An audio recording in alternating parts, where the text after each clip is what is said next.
Hey, how's it going out there? Facebook land. Anthony Bourdain. I just watched Anthony Bourdain's last episode last night on CNN. And I never really watched his show until his death. Um, I didn't really know who he was until he died. That is very familiar. Hey Shannon, how you doing?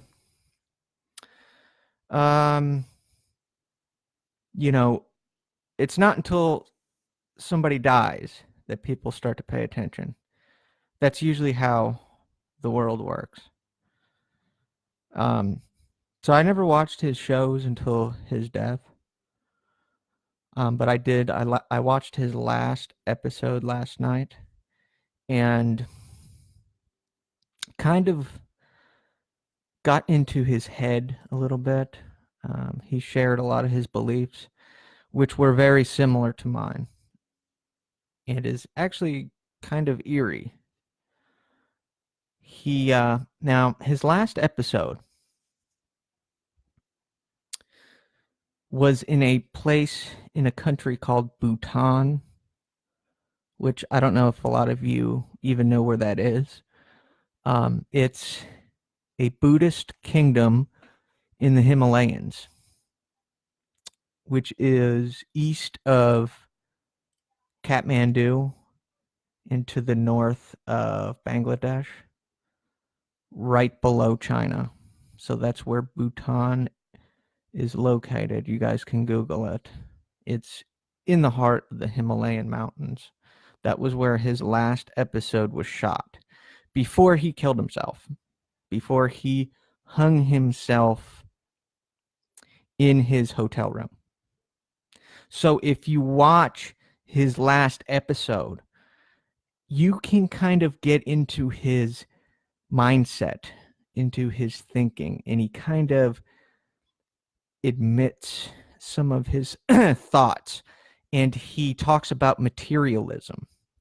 In his last episode, he talks a lot about culture, he talks a lot about materialism, he talks about the difference between the two, he talks about spiritualism and colliding, clashing cultures, and what consumerism, what materialism has done to small community, what it has done to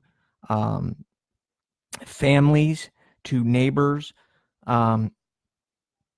He talks about this in his last episode.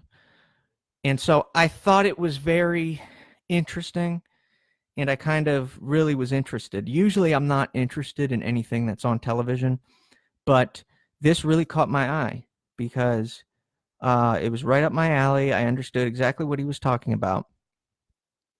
And so it struck a chord with me. Now, Bhutan is a Buddhist kingdom in the Himalayas, known for its monasteries, its fortresses. It's known for its dramatic landscapes, its subtropical climate, very cold, thin air, high altitude. So it's a popular hiking destination. It's a popular trekking destination. It's not China, so it's not communist. It's right below China. So it's a very popular tourist destination within the past few years. Some popular tourist attractions are the monasteries, the Paro Tansang, also known as the Tiger's Nest Monastery, where monks live. That's very popular for the wealthy to come visit. Also, it's in there's just breathtaking views, breathtaking mountains, breathtaking valleys, and it's opened up tourism. And so Bourdain was right in the heart of it. His last episode was taped right then. Now, there's something that is happening in Bhutan. When Bhutan, because it has opened its doors to tourism, it's opened its doors to the Western world. They have also brought with it Western culture and Western values, consumerism. Investors have come into the town, have come into the country and started to invest. They've opened banks and businesses. The rich Westerners are coming in and changing the culture.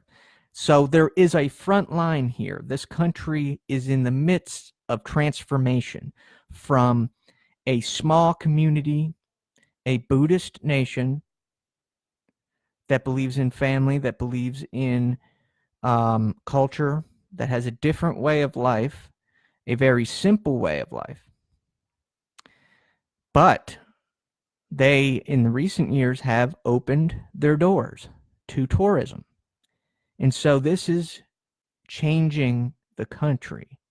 It's changing its Western value, or it's changing its values with the influx of tourism from Western countries. So things like consumerism are at the forefront, and it's changing the young people. Young people used to shoot bow and arrow. They used to go fishing and stuff like that. Now it's very common to see the young Bhutanians on an iPhone. Very common to see them on an Android device. So the Western culture is invading this small, isolated country, changing the culture and westernizing people there. With tourism comes Western values. So you now see Starbucks. You now see KFC. You now see Walmart. Whereas before, you would never see these things. You would never see these stores. What you would see is a small vendor selling necklaces, selling handmade clothes, handmade T-shirts. And so now you have Starbucks, now you have KFC, now you have Walmart. So Bourdain really hit on this in his last episode. And he talks about this in depth. And so, and bear in mind, this was his last episode. He killed himself shortly after this episode was taped. Very sad.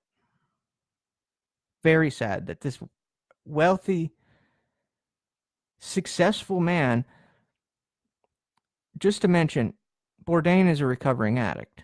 And so a lot of people can identify with him. He's a recovering heroin addict in his younger years. So he turned his life around and he became a chef. He became a world-class chef. He had everything the Western world had to offer.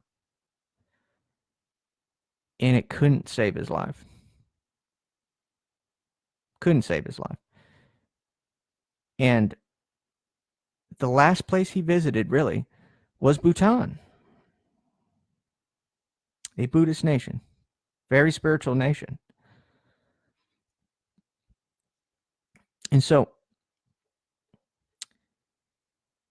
he talks about the rise of materialism. He talks about consumerism.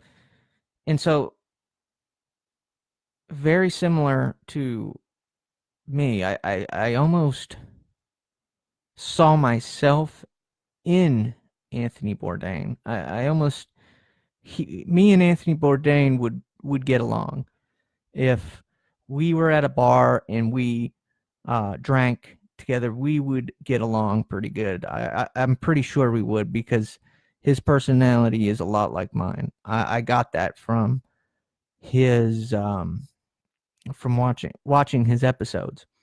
You know, there's certain people that you tend to flock towards. You tend to become, you tend to go where people are like you, right? So you're not going to go hang out with people who are not like you, who don't have your beliefs. You're going to flock towards people of the same values, of the same virtues, who have been through the same experiences, who believe in the same things. So, if me and Anthony Bourdain sat down and had a drink together, we would probably get along pretty good.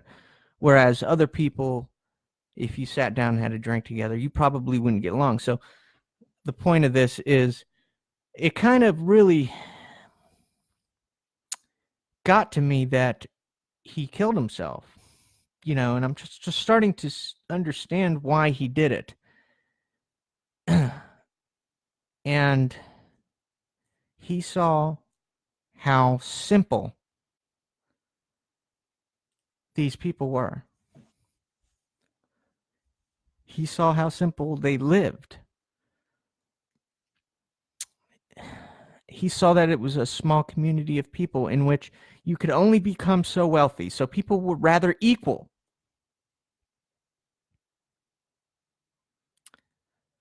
There wasn't some rich foreign investor coming in and invading.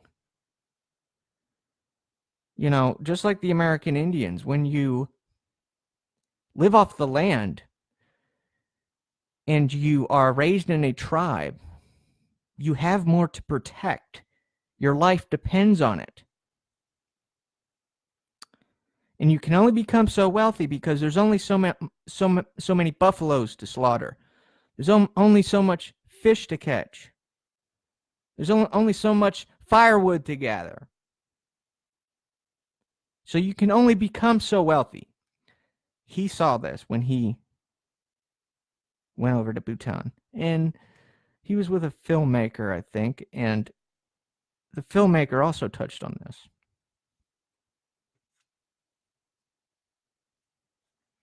And so there's a fight now in Bhutan. It's a culture shock. It's a culture fight. The monks, the Buddhists, the people who run the country, against Western values, Western ideas, against the North, communist China.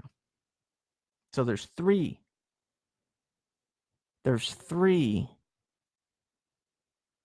fronts in the battle of good and evil, right? Small community, Buddhism, communist China to the north, and tourism, bringing with it Western culture, Western ideas, Western investors. And these investors will invade. They will open up Starbucks. They will open up KFC. They will open up Walmart, and it will impoverish the people of the small community. It will change the entire country. This is what people are afraid of. So there is a fight going on in Bhutan right now to save the country from imperialism, from communism, from capitalism. I'm saying this is, and people want to argue with me. The people on the conservative side want to argue with me that capitalism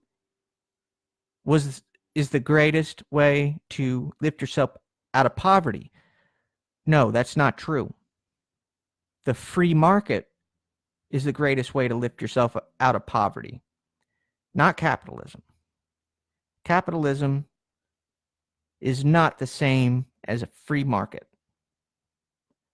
The free market is not the same as capitalism. So Anthony Bourdain, in his last episode, understood what was going to happen to the country. The elected officials were going to shake hands, were going to sign on the dotted line to their investors, to foreign investors, granting them access to the country, granting them access to the land, opening up Walmarts, Starbucks, KFCs, McDonald's. And they were going to do this for personal gain, and they were going to do it in the name of goodwill. But that's a lie. The truth is they're going to do it for their own personal gain. And so these foreign investors come in, invest their money, changing the landscape, changing the community into a modern community. So that's the fight going on in Bhutan right now. Anthony Bourdain, I think he struggled with this concept. He struggled with American culture. He struggled because he's seen a lot of different cultures, and he's seen what American culture is doing. It's toxic. He knew this. He knew the toxic environment in which he lived. He knew the toxic environment that capitalism, that materialism brought with it his own country, invading foreign lands. He understood this, and he couldn't get it out of his head. He couldn't do anything about it. He was trapped. He felt trapped.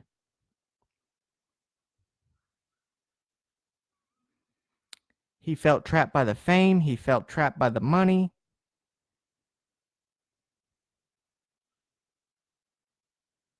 So, and there was nowhere for him to go. There was nobody to help him when he went home. In his own mind, there was nobody there to help him. Because that's what American culture has done, has brought, has wrought. Toxic. It's a lie that presents itself as a shiny prize wrapped in a box. And when you open it, it looks good. You know, you can wind it up, right? You can spin the top, but eventually it gets old, it gets rusted. It's just a piece of metal. It's just material. And so Anthony understood this, and he realized nothing was going to change in his life. He could have as much fame, as much success as possible.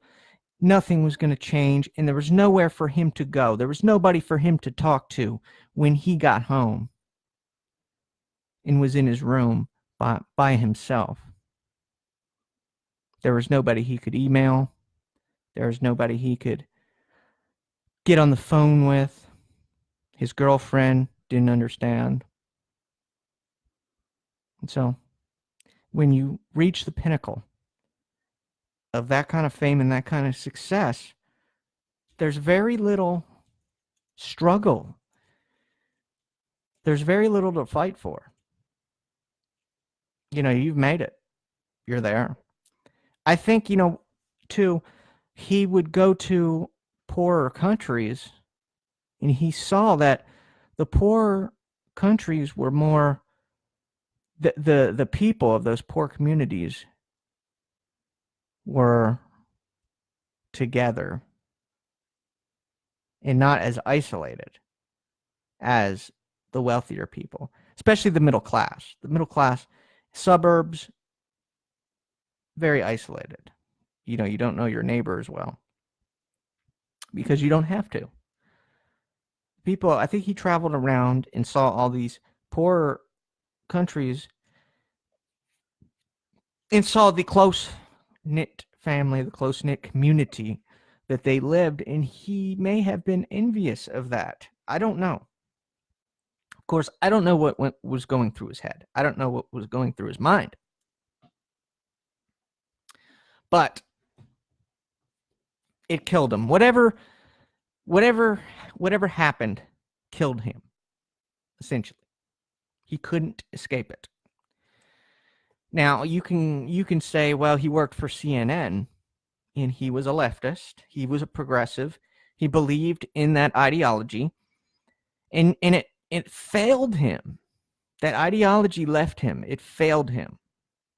And he still had that blue-pilled sense of thinking in which American society says, you get the wife, you get the house, you get the kids, you get the car, you get the boat. That's the blue-pilled way of thinking. And it's a toxic way of thinking for a man because it's a lie. Okay? It's a lie. She will leave you. She will take the house. She will take the kids. The court will side with her. It's a toxic way of thinking. Now, no, of course, there are exceptions to the rule, and not everything I say is exact, but for the most part, what I say is pretty accurate. Look what CNN is doing. Now, Anthony worked for CNN.